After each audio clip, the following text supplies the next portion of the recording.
12장 19절. 내 사랑하는 자들아, 너희가 친히 원수를 갚지 말고 하나님의 진노하심에 맡기라.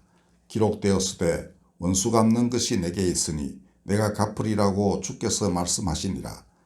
내 원수가 줄이거든 먹이고 목마르거든 마시게 하라. 그리함으로 내가 숯불을 그 머리에 쌓아 놓으리라.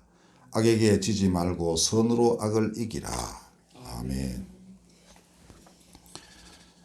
자, 여기 나오는 원수를 갚지 말고 하나님의 진노하심에 맡기라 라고 되어 있는 것은 구약 성경 신명기에 나오는 말씀을 인용한 것입니다. 그 다음에 원수가 줄이면 먹이고 목마르면 마시게 하라. 그러면 숯불을 그 머리에 쌓는 것과 같다.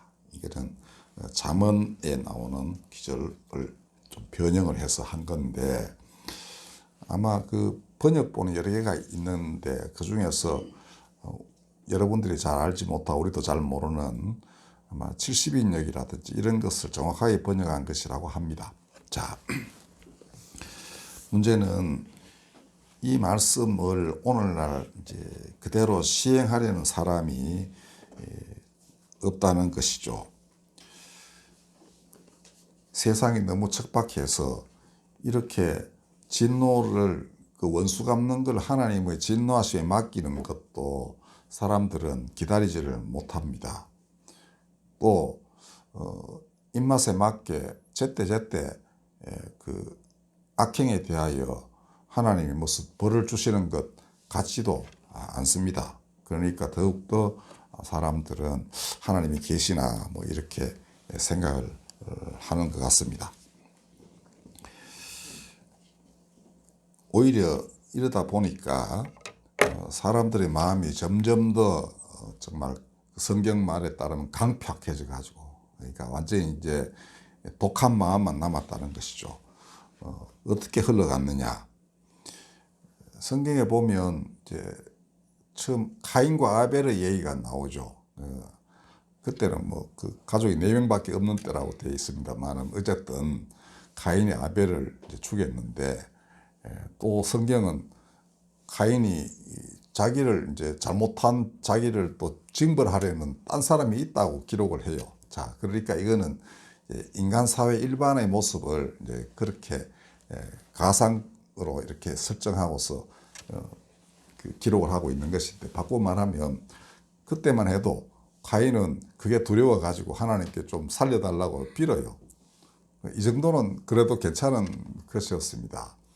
그러니까 하나님이 그래, 네가 약간 이제 회개한 듯 하니까 뭐 사람들이 너를 해치지 못하게끔 표를 주겠다 하고는 경고하시기를, 카인에게 징벌을 가하는 자는 7배나 벌을 받을 것이다 해서 그걸 정말 이 오늘 본문 말씀대로 진노를 하나님께 맡겨야지 너희가 스스로 재판하려 하지 마라, 이런 뜻을 아주 분명히 하고 있습니다. 창세기 4장에 다 나오는 얘기예요.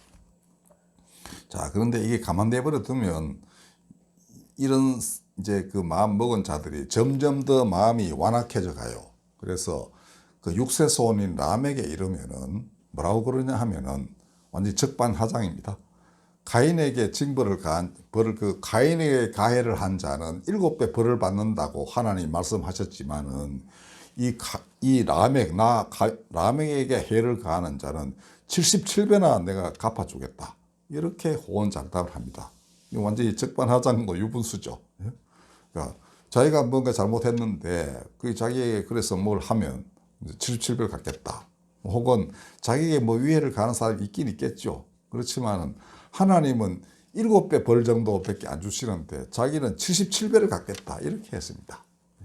이게 사람 마음이 그러하다는 것을 성경은 그런 이제 그 하나의 이야기체로 이렇게 설명을 하고 있는데, 딱 들으면 야, 이게 우리 일반인들의 모습이구나 하는 것이 절절히 느껴집니다. 자, 성경을 그렇게 읽으시면 돼요. 바로 우리 모습이구나, 우리 주변에 이런 놈 참 많구나, 이렇게 아시면 됩니다. 그럼 그때 하나님 어떻게 하시느냐? 문제는 그걸 잘 봐야 한다는 것이죠.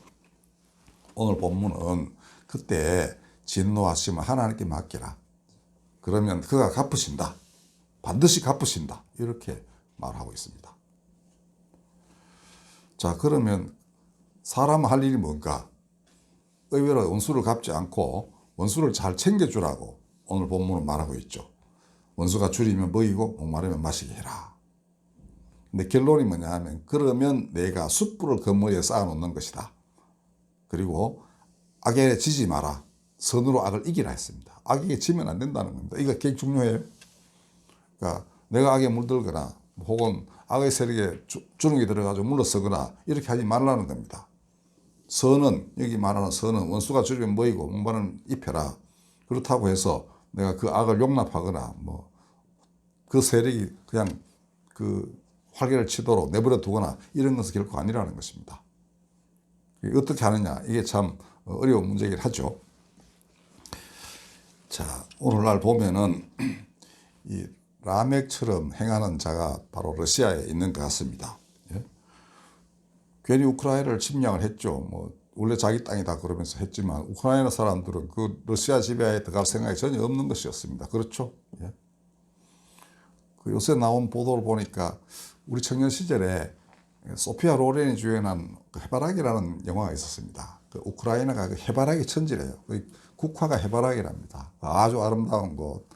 이제 그 영화에는 이제 그 전쟁에 나갔다가 소식이 끊어진 남편 찾아서 그 여주인공이 이제 우크라이나까지 가는 그런 스토리인데 저는 이제 기억이 안 납니다만 그 해바라기로 가득 찬 들판 그거는 영상이 아주 머릿속에 남아 있습니다.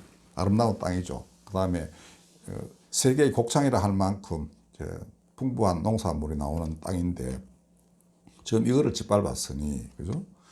세계 식량에도 그 위기를 초래하는 그런 일이고, 그 다음에 그 앞장 세워서 이제 총알바지 만든 사람들은 자기 백성인데 그 중에서도 특히 러시아 그 본류는 아니고 저 변방에 있는 그러한 러시아 연방에 합방된 그런 이제 그 오지 나라의 공화국의 젊은이들을 아무것도 모르는 사람들이죠. 그냥 순박하게 그것을 양이나 치고 이런 사람들을 끌어모아가지고 훈련도 제대로 안 시킨 채로 보냈다가 다 시신이 돼서 돌아온 겁니다. 그러면 그 부모들이 어떻게 했어요? 그죠? 자, 이것이 지금 이 땅에서 벌어지고 있는 독재자의 모습입니다. 근데 그 독재자가 가진 게 참 많지 않습니까? 그죠? 그 보도에 보니까 영국의 어떤 그 초등학교에 11살 낸 아이가 선생님에게 질문을 했답니다. 러시아는 그렇게 땅도 넓고 가진 것도 많은데 왜 더 가지를 해요? 이렇게 했다는데 이 인간이 참 이해하기 힘든 존재 아닙니까? 그 아이는 이 인간이 이런 것들이 이해가 잘 안 되는 거예요.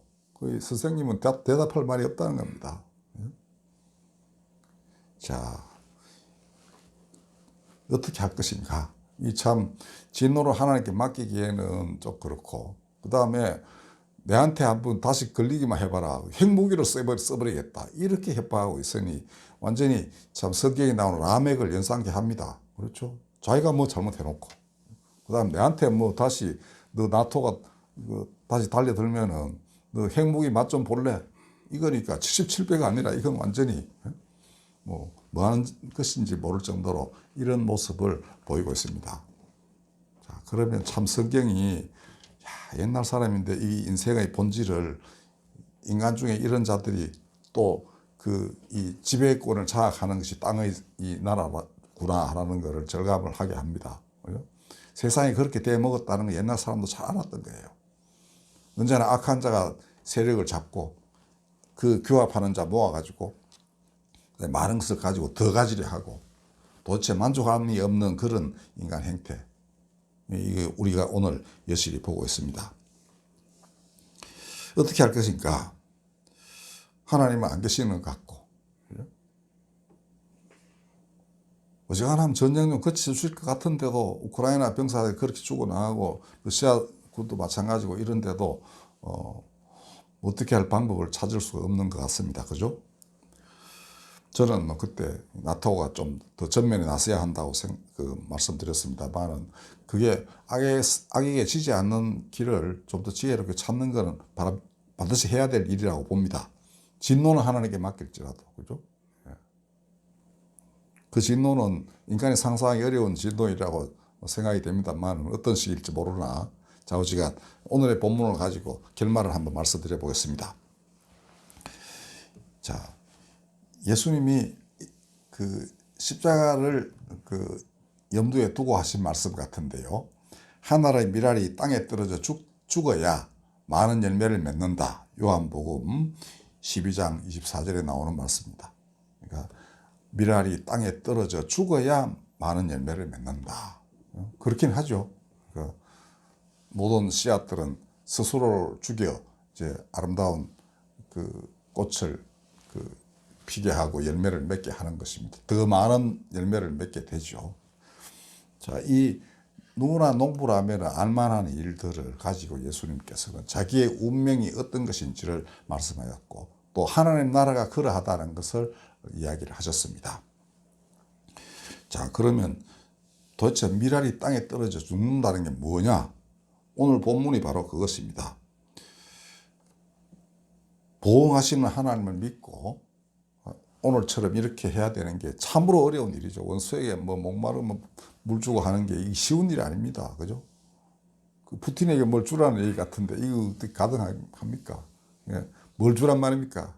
그러니까 참 말씀을 직접적으로 적용하는 것은 참으로 난감하기 그지없는 일입니다. 자, 그러면 결국은 그 엄정한 심판의 하나님, 정의의 하나님을 믿어야 되는 겁니다. 너 반드시 벌 받는다.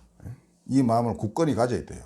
그 다음에 더 이상 죄를 저지르지 않도록 어떤 대책을 반드시 강구하는 게 마땅하죠. 더 죄 지으면 너는 정말 그 지옥 중에 상지옥을 간다. 살았어도 죽었어도 편안할 데가 없을 것이다. 이런 걸 경고를 하면서 그 다음에 더 이상 뭔가 저지르지 못하도록 최대한의 일을 행하는 것이 마땅합니다. 그렇죠. 그게 일단 진노를 너 계속 그래나 가만 놔두면 내가 이렇게 큰 진노를 더 받는다. 뭐 이렇게 그 고소한 마음으로 기다리는 것이 아니라 계속 악행을 저지르면은 하나님 진노가 정말 걷잡을 수 없이 너를 덮칠 것이다. 이런 경고와 함께 그다음에 더 이상 악행을 저지르지 않도록 무언가를 조치를 취하는 게 그리스도인의 도리라고 저는 믿습니다. 자, 그러면 그 다음에는 이런 조치를 강구하면서 이제 그 나라를 기다리는 것이죠. 하나님의 임하심을 우리는 기다리고 그 정의가 실현되는 것을 간구해야 합니다. 그것이 또한 사랑이기도 합니다. 하나님의 정의는 그럼 어떤 것인가? 자, 여기 숯불을 머리에 쌓는다라고 되어 있는데요. 이거는 대체로 이렇게 해석합니다. 회개와 부끄러움의 가책으로 타는 듯한 고통이다. 회개와 부끄러움으로 인해서 내 온몸에 불타는 듯한 그러한 고통을 당하는 것이다. 이거예요. 그러니까 이 길로 인도해야 된다는 것입니다. 그러니까 결국은 악에게 지지 않고 선으로 악을 이기는 것은 상대방 머리에 그 숯불을 놓는 것, 즉 그가 회개하고 그 다음에 부끄러움으로써 가책을 느껴가지고 온몸이 지금 어디 불타는 듯하고 그래서 몸둘 바를 모르는 것, 이런 정도로 그를 이끌어가는 것이 바로 하나님의 진노를 기다리며 그 보응을 그에게 맡기고 내가 하나님이 주신 바 이 말씀대로 살아가는 사람이 목적으로 해야 하는 그런 하나님의 뜻이라는 것입니다. 만약에 라멕처럼 다 그렇게 살아버리면 어떻게 되겠어요? 결국은 죽이고 77배 죽이다가 보면 살아남을 자가 없는 공멸에 이르는 그런 길을 가는 것입니다. 말씀을 따라야 하는 이유는 아까 우리 그 예배의 처음 시작에도 시편을 읽었는데요. 그러니까 모든 것은 하나님이 지으신 거예요. 그리고 모든 사람들도 하나님으로부터 났고 그러니까 다 하나님께로 돌아가야 되고, 하나님은 그 인생들을 전부 굽어 살피시는데 이렇게 지금 악행을 저지르고 있으니 부르심을 먼저 입은 사람들이 이 말씀 따라 가지고 상대방 머리에 숯불을 쌓도록 그렇게 하는 것이 하나님 나라의 모습이라는 것입니다. 우리나라도 뭐 복잡다단하죠. 근데 이 진노하심이라는 게 참 잘 생각해 보십시오. 그 일종의 그 정의의 칼이라고 할 수 있습니다. 예를 들면 정의의 여신은 저울과 칼을 들고 있어요. 눈을 가리고 있는 건데, 칼은 정확하게 징벌을 가하는 그런 의미고, 그다음에 그 기준을 천평으로, 그러니까 저울로 표현하고 있는데, 그 눈을 가렸으니까 상대방의 누군지, 그러니까 이런 거 가리지 않고 선인이나 악인이나 다 여기 정확한 이제 그 척도를 가지고서 이 악과 선을 가린 뒤에 명확하게 칼로서 징계한다. 뭐 이런 이제 의미를 내포하고 있습니다. 물론 이방 세계의 그 신이지만은 하나님 나라의 그 성경이 적어놓은 하나님 나라의 하나님도 반드시 그러합니다. 하나님의 나라도 의롭고, 그다음에 동시에 사랑으로서 의를 감싸는 그러한 나라임에 틀림없습니다. 정의는 그렇게 구현되는 것이 성경의 일관된 말씀입니다. 그래서 마지막 날에 영생하고 영벌이 있을 것이다, 이렇게도 말씀하시는 거예요. 자, 그렇게 하나님의 정의를 생각해 보면서 오늘을 돌이켜 보면은, 자, 정의의 여신이 칼을 쓰면은 그 이미 결판이 난 거죠. 근데 칼을 쓰기 전에 칼을 들고 있는 것이 얼마나 두려운지 이제 사람들 알 겁니다. 그래서 정의의 여신이 칼을 들고 있는 거예요. 그래서 그런 말이 오랫동안 전해져 내려왔습니다. 칼은 칼집에 꽂혀 있을 때 무섭다는 겁니다. 이거 문재인 대통령이 2019년에 우리나라 참모총장 등 대장 진급자들에게 칼 줘요. 이렇게 4인, 뭐 시민, 3인건인가 하는 거. 그거 주면서 이렇게 말했다고 합니다. 칼은 칼집에 꽂혀 있을 때 더 무섭다. 이거 이제 북한을 상대로 이제 할 때 우리가 군비를 단단히 잘 갖추고 있으면 안 쓰더라도 저게 더 상대방이 무서워한다. 뭐 이런 취지로 했다고 그러는데요. 그렇게 해야 마땅하지만 이분이 말은 이렇게 해놓고 행동은 반대로 한 것 같습니다. 왜 보면 많은 사람들이 그러지 않아요? 남쪽만 무장 해제했다 그러죠. 그러니까 칼집에 칼을 꼽아 놓기는 했겠지만 그 혁대를 풀어버렸다, 이렇게 보면 되겠습니다. 그러니까 착금을 하지 않았다는 거예요. 착금한 오히려 이거를 풀어버리는 북한의 관계에서는 뭐 그런 측면이 좀 있는 것 같고, 그 다음에는 국내적으로는 이른바 적폐청산이라는 명분 하에 칼을 막 여지없이 휘둘렀습니다. 뭐 꼭 징벌을 받아야 할 사람도 그 안에 있겠지만, 우리가 아는 많은 사례들을 보면은 억울하게 희생돼서 너무 억울해가지고 스스로 목숨을 끊은 장군도 있고요. 그렇죠? 여러 사람들이 있었습니다. 굉장히 많은 사람들이 감옥에 갔는데, 뭐 박근혜 대통령을 비롯하여 파면 그렇게 됐는데, 뭐 제가 여러 번 말씀드렸지만은 당 부당은 후세 사가들이 평가할 일이지만은 당대 사람도 능히 평가할 수 있지 않습니까? 사람마다 의견이 달라서, 그죠?